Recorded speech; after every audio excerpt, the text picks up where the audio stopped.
Alright, welcome everybody to the long anticipated last lecture of the year. Lecture 4 in Unit 14, which deals more with water pollution, which we started in Lecture 3, and we talked about point solution, which we can trace back to a single solitary source. And we talked about non-point source pollution that is not traceable back to a single solitary source. Now we're going to move into a few other types of pollution as well, and we will wrap it up that way. So let's get this thing done. First pollution we're going to talk about is thermal pollution, and this has to do with a temperature increase in a body of water. We often see this at power plants, and especially power plants that use water to either cool down areas inside the power plant or cause the water to heat up and then take some of that stored up energy that the water absorbed. And so the main thing is we see thermal pollution when we have water being used in cooling systems, and they then discharge the warmer water into the lake or river. Now the problem, and the reason why this is considered pollution, even though the water is probably clean, is that if the water is too hot or too warm, it can disrupt the balance of that ecosystem. Certain fish, certain algae, certain aquatic plants only like certain temperature ranges. Kind of like trees and plants here. We don't see a whole lot of evergreen and pine trees down in southern Florida because they don't like that hot, humid temperature. Just the same thing, you don't see a lot of dense fern vegetation up here in the north. You see that more around the equator and in rainforest because they don't like the cold winters. So if we start putting in a lot of warm water into an ecosystem, we can cause the water or the body of water to rise. And remember, water typically stores a lot of heat. It takes a lot of energy to raise temperature of water. So even a few degrees in a body of water can change the amount of oxygen the water can hold. Alright, oxygen is a gas, and the special solution law for dissolved gases is the higher the temperature, the less gas the water can dissolve.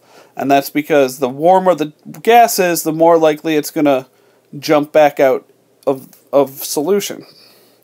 So if we have a flow of warm water into an ecosystem, a lake or a stream, and it's consistent, it could cause a total disruption of that ecosystem because the oxygen levels can drop, the organisms may suffer. We'll just go down that way. Next type of pollution, groundwater pollution. This is pollution that enters the groundwater. Whenever a polluted surface water percolates or travels down from the surface into the groundwater. It's kind of like the end of last unit. We talked about groundwater, talked about water flowing through the different zones underground until it got to the aquifer. Well, if pesticides, herbicides, chemical fertilizers, petroleum products are on the surface, any kind of pollution of the surface water can affect the groundwater because it can flow underground. Alright, so there are a lot of sources of pollutants for groundwater pollution. You can kind of see it in the picture here. Got all this land. Alright, here's all the land above this big aquifer. You see these big red down arrows. That's where the water percolates through.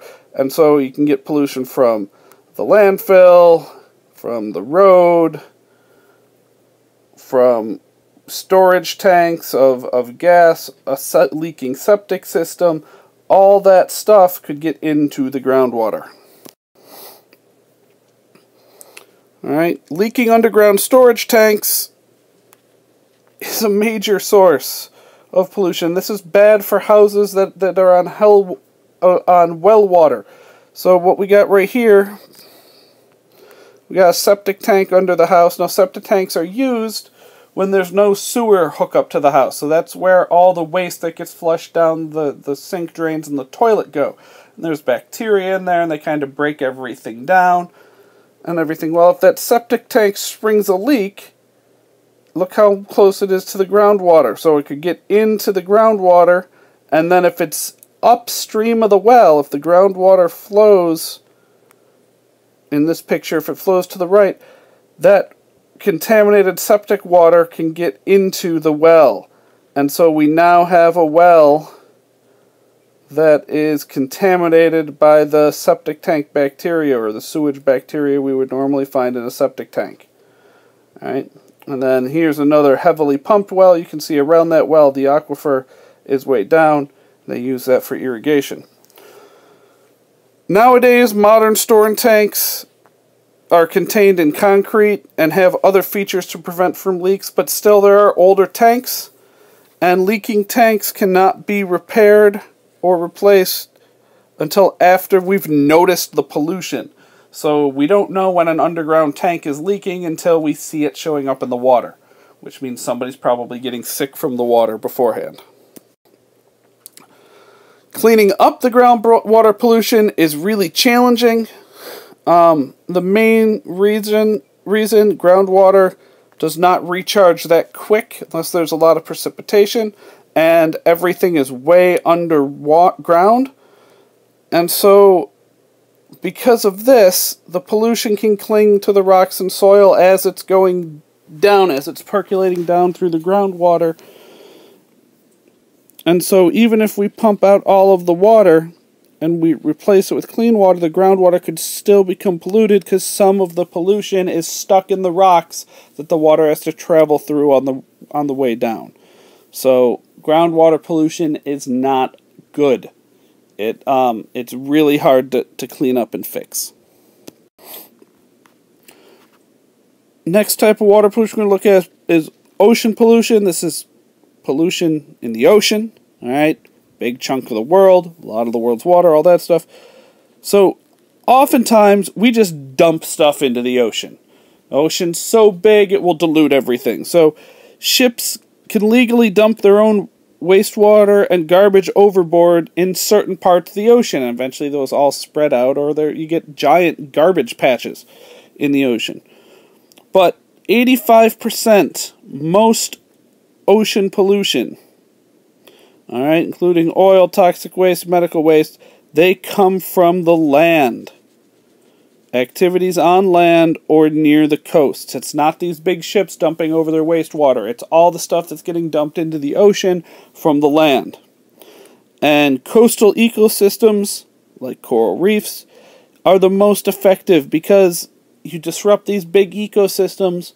The things you're usually killing off with the pollutants are the small single-celled organisms, the zooplankton or zooplankton, whichever you want it to be, Brady, and the algae and the other little pollutants there, the other little organisms that make up the base of the trophic level there, the base of the whole energy pyramid, are the ones that are affected the most at the beginning, and that can lead to bigger problems. Major source of ocean pollution is accidental oil spills.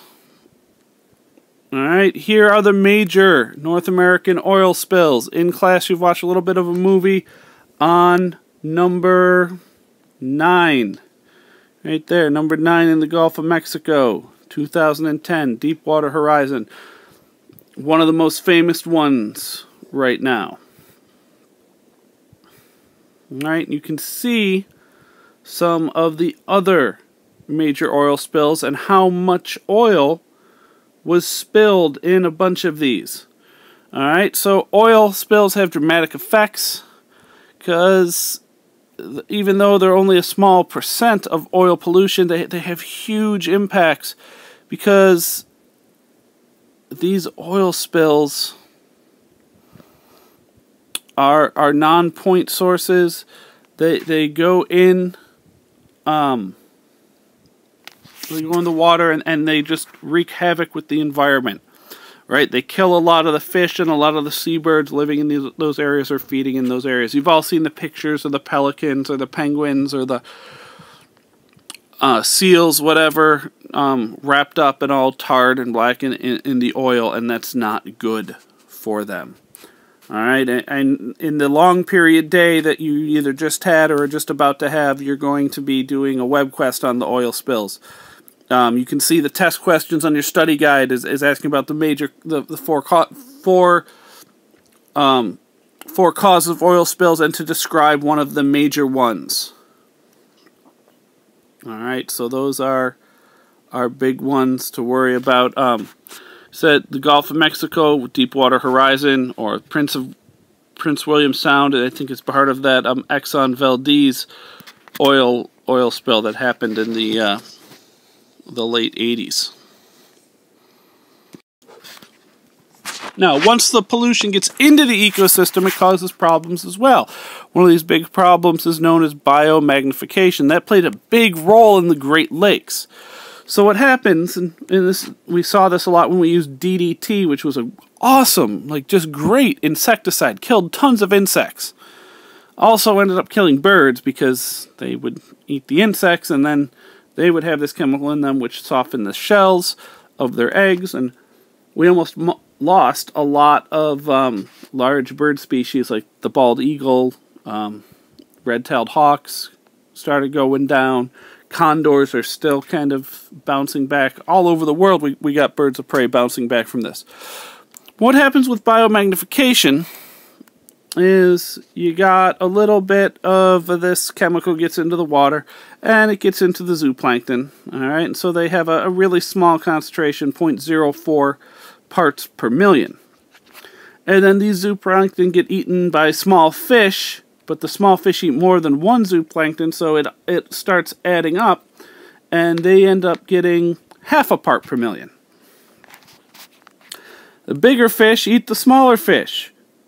Well, each small fish has so much DDT in it, so the big fish accumulate more of it, and they end up with 2 parts per million, and then the big bird here that eats the big fish get even more DDT in them because all those big fish had 2 parts per million. They're eating several of those.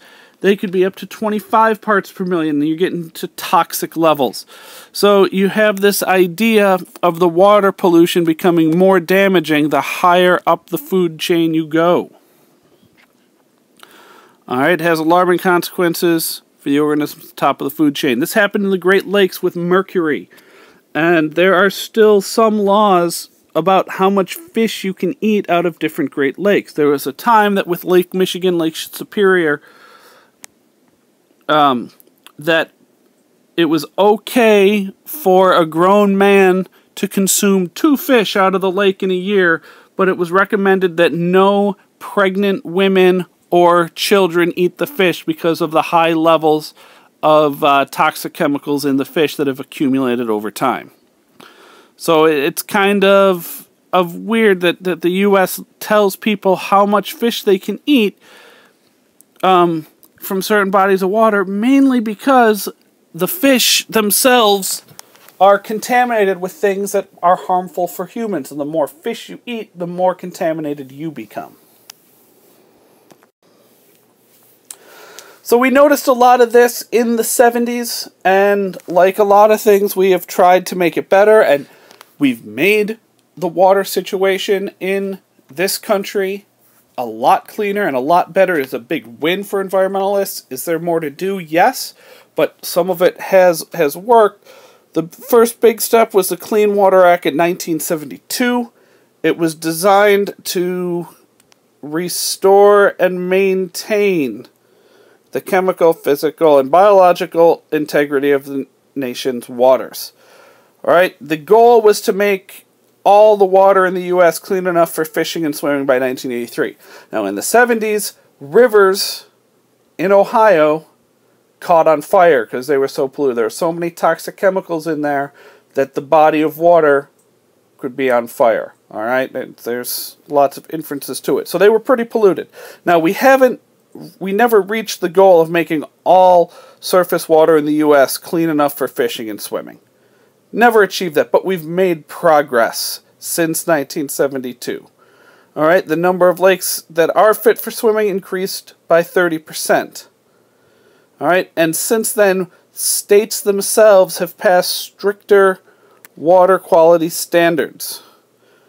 All right, and the Clean Water Act kind of set a groundwork for other bills to be built upon. There was the Marine Protection, Research, and Sanctuaries Act, also in 1972, that looked at what we were allowed to dump into the ocean, kind of protect the ocean waters that were associated with the U.S. And then in 2000s, we released the Oceans Act, which allowed for new comprehensive ocean policy. So we are still looking at these even, 40 years after the Clean Water Act was first enabled.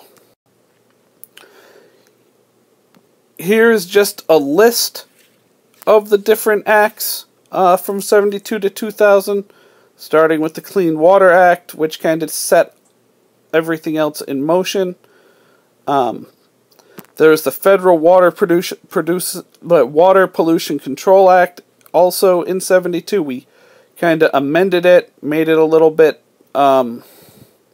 stricter in 2002 to kind of further clean up the waters.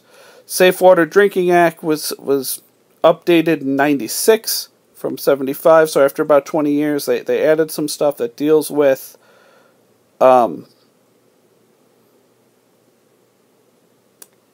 helping communities protect water, strengthen the public's right to know of what is in their drinking water.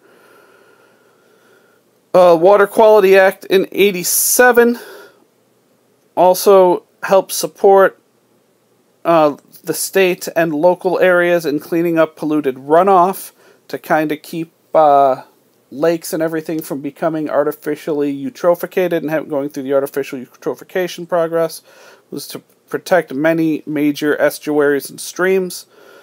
And then again, the 2000 Oceans Act to kind of develop a new coordinated national ocean policy, how we treat our ocean water. And that is it for the year. So if you have any questions on this water pollution or on this other stuff, please bring them in. We'll talk about them. And then you'll take your last test of the year coming up soon.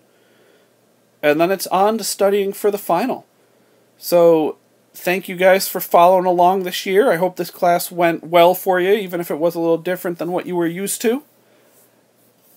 And bring in any questions as always, and have a good night.